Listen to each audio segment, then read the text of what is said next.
बड़ी खबर, हिजबुल मुजाहिदीन का आला कमांडर मारा गया है। बशीर अहमद पीर उर्फ इम्तियाज आलम रावलपिंडी में मारा गया है। हमलावर ने बशीर को नजदीक से गोली मार दी। रावलपिंडी में दुकान के बाहर गोली मारी गई है। एक लिहाज से तो जिम्मेदारी सिक्योरिटी के तो बराह रास्त हमारे इदारों की बनती है, तो एक नाकामी तो है। उनका कसूर है कि वो अपनी एजेंसियों को, अपने सिक्योरिटी को इतना टाइट रखते कि किसी की जुर्रत ना पड़ती कि वो यहाँ पे कुछ करते। रॉ हमारे खिलाफ है और फिर जाहिर है कि बहुत पूरी कुव्वत से वो हमारे और एलानिया इसके खिलाफ है। ऐसी ऑर्गेनाइजेशंस हैं कि जो बैन भी हो चुकी हैं इसी हवाले से, टेरर फंडिंग के हवाले से। हम वैसे नहीं लड़ सकते, ये बात मैं आपको हकीकत बता रहा हूँ दोस्तों। अगर वसाइल की बात हो ना, हम भारत से लड़ नहीं सकते। 500 अरब डॉलर की इकॉनमी है, वो हमारे अकाउंट में 2.5 अरब डॉलर पड़ा हुआ है इस वक्त। हम एक हफ्ता नहीं लड़ सकते। ये कौन ये इनको सपोर्ट कर रहा है? टेरर को कहाँ से फंडिंग हो रही है? FATF की लिस्ट में आप ही थे, हम तो नहीं थे। वर्ल्ड के और दूसरे कंट्रीज नहीं थे। कहाँ से पूरी दुनिया टेरर के लिए किसको ब्लेम करती है? हमें तो कच्चा खा जाएगा। हमसे कई गुना बड़ा मुल्क है भाई, 1.5 अरब की आबादी है, दुनिया की सबसे बड़ी फौज है उसके पास तादाद के लिहाज से। डिफेंस बजट उनका 75 अरब डॉलर है, हमारे कुल असासे 2.5 अरब डॉलर के हैं। वो खा जाएगा।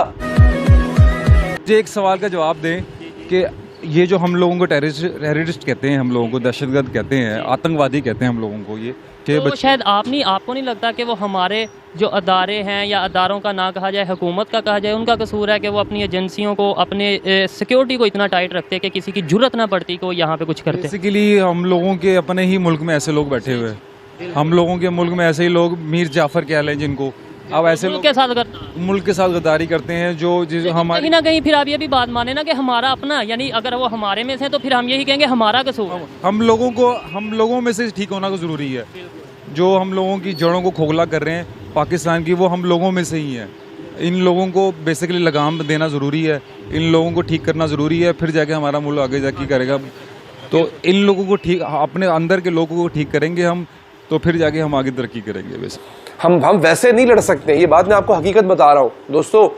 अगर वसाइल की बात हो ना, हम भारत से लड़ नहीं सकते। 500 अरब डॉलर की इकॉनमी है, वो हमारे अकाउंट में 2.5 अरब डॉलर पड़ा हुआ है इस वक्त। हम एक हफ्ता नहीं लड़ सकते। हमारे सिर्फ एक चीज बचा के रखा हुआ है, और वो है एटम बॉम्ब। उसमें यह है कि हम तो मरेंगे सनम, तुमको भी ले डूबेंगे। हम तो डूबेंगे सनम, तुमको भी ले डूबेंगे। अबे मारोगे, हम बटन दबा देंगे भाई, तुम भी जाओ, हम तो जाएंगे, तुम भी जाओगे भाई। इसी डर ने इंडिया को बाज रखा हुआ है, और वो भी अगर हमने दे दिया, हमें तो कच्चा खा जाएगा। हमसे कई गुना बड़ा मुल्क है भाई, 1.5 अरब की आबादी है, दुनिया की सबसे बड़ी फौज है उसके पास तादाद के लिहाज से। डिफेंस बजट उनका 75 अरब डॉलर है, हमारे कुल असासे 2.5 अरब डॉलर के हैं। वो खा जाएगा। ये कौन ये इनको सपोर्ट कर रहा है? कौन ये कर रहा है कि टेरर को कहाँ से फंडिंग हो रही है? FATF की लिस्ट में आप ही थे, हम तो नहीं थे। वर्ल्ड के और दूसरे कंट्रीज नहीं थे। कहाँ से पूरी दुनिया टेरर के लिए किसको ब्लेम करती है? बिलावल साहब को ये भी पता होना चाहिए कि क्या कहाँ पे, किस कंट्री में सबसे ज़्यादा UN डेजिग्नेटेड टेररिस्ट बैठे हैं, कहाँ सबसे ज़्यादा UN डेजिग्नेटेड ऑर्गेनाइजेशंस हैं।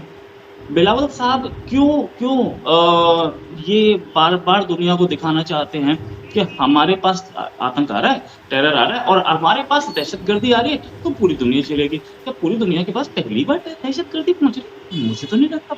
Vice Bilawal Bhutto trying to show कि कुछ प्रॉब्लम देखो, आप हमें नहीं संभालोगे, हमें नहीं बचाओगे तो आप भी मरोगे। ये दहशतगर्दी के लिए जिसको ब्लेम करते हैं अफगानिस्तान को, वो अफगानिस्तान में गवर्नमेंट किसने बैठाई? आप ही ने बैठाई, राइट। और ये भी है कि ये सोचने वाली बात कि वो तालिबान जिसको अभी थोड़े दिन पहले तक आपके पिछले प्राइम मिनिस्टर बोलते थे ये तो आम शहरी है, भाई पाकिस्तान की गवर्नमेंट थी, पाकिस्तान के ही एक और ऑफिसर वहां पे गए थे, जो गवर्नमेंट बन रही थी उस समय, वो वहां बैठे थे, सबके सामने रिकॉर्ड्स पे, किताबों में, अखबारों में छपा हुआ है, उनके वीडियोस अवेलेबल, फोटोज अवेलेबल है। फैज हामिद साहब ये सोचने वाली बात है कि अगर आतंक, हम तो पहले से बोलते आए, हिलेरी क्लिंटन ने पाकिस्तान को बोला कि अपने बैकयार्ड में स्नेक्स रखोगे तो आप ही को काटेगा। बिलावल साहब जाकर के दुनिया को ये बताना चाहते हैं कि नहीं नहीं नहीं, देखो ये टेरर आ रहा है और इससे सब मरोगे। भाई सब मरोगे, हम क्या इंटरनेशनल टेरर पहली बार हो रहे हैं? इससे पहले भी हुआ है, 9/11 अटैक हुआ था, हमारे मुंबई में अटैक हुआ था, लंदन में अटैक हुए हैं, फ्रांस में अटैक्स हुए हैं। तो तब तो चल रहा था, तब तो कोई प्रॉब्लम नहीं थी। आपके former prime minister Imran Khan बड़े इम्प्यूडेंटली वहां जाकर के बोल के आए थे यूएन में कि भाई हम आतंकी भेजते थे, हम टेररिस्ट भेजते थे कश्मीर में। उन्होंने first sitting prime minister to accept that हम टेररिस्ट भेजते थे। तो इसको रोकने का क्या तरीका है? अच्छा, एक चीज और कि मेरा टेररिस्ट जो है वो टेररिस्ट नहीं है, आपका टेररिस्ट है। ये थिंकिंग भी आ गई, कहीं परकोलेट कर गई है, और ये परकोलेट कर गई है तो मैं नहीं बोल रहा हूँ ये बात, मैं कौन हूँ? ये इंटरनेशनल कम्युनिटी बोलती है, ये वर्ल्ड बोलती है, ये यूएन में कई बार बोला गया है। तो एक वहां पर यूएन में आप हाफिज सईद कहाँ हैं? सबको पता है। अब हाफिज सईद को बोलेंगे कि वो तो जमात का आदमी है। जी जमात का नहीं तो वो तो अपना कुछ एनजीओ चला रहा है, वो कश्मीर में जिहाद कर रहा है। अरे तो भाई कश्मीरी जिहाद, व्हाट इज दैट? ये एक रिवॉल्वर पाकिस्तान में रखना इलीगल है, लेकिन वही कश्मीरी के हाथ में चली जाती है तो वो जिहाद बन जाती है। नहीं, वही जिहादी बन जाता है कश्मीरी। भाई पत्थरबाजी कश्मीर में हो रही है तो पाकिस्तान उसे सपोर्ट करता है, अपने लाहौर में हो गई तो आप उसे बोलते हो कि तो पत्थरबाजी है। ये डबल स्टैंडर्ड से पाकिस्तान बाहर निकलेगा तो टेरर से निकल पाएगा। वी हैव सीन दिस, हम तो पहले दिन से बोल रहे हैं कि टेरर है, आप इसे पाल रहे हो, देखो कल मारे जाओगे। अच्छा, दूसरी चीज, इन्होंने अपनी स्पीच में बहुतों के नाम दिए कि ये टेररिस्ट ऑर्गेनाइजेशन। जी दोस्तों, जैसे कि आपने देखा कि पाकिस्तानी मीडिया पे बैठ के पाकिस्तानी मान रहे हैं कि हमारा इंडिया से कोई मुकाबला नहीं। ठीक है, इंडिया से हमारा मुकाबला हो नहीं सकता क्योंकि इंडिया बहुत बड़ी इकॉनमी है, पाकिस्तान बहुत छोटी इकॉनमी है, और वैसे भी देश वाइज भी पाकिस्तान बहुत छोटा। सिर्फ पाकिस्तान बचा हुआ तो भाई एटम बम की वजह से बचा हुआ, नहीं तो इंडिया ने कच्चा खा जाना। तो इस तरह की बातें हो रही हैं मीडिया पे, तो इस वजह से हर चीज़ को सोचना पड़ता है, मद्देनज़र रखना पड़ता है।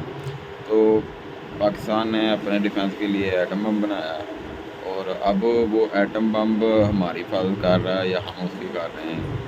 तो इसलिए बहुत सारी बातें हैं जो कही नहीं जा सकती। इसलिए आपको वीडियो कैसी लगी है, वीडियो के बारे में ज़रूर बताइएगा। मिलते हैं अगली वीडियो में, अपना ख्याल रखिएगा। अल्लाह हाफ़िज़।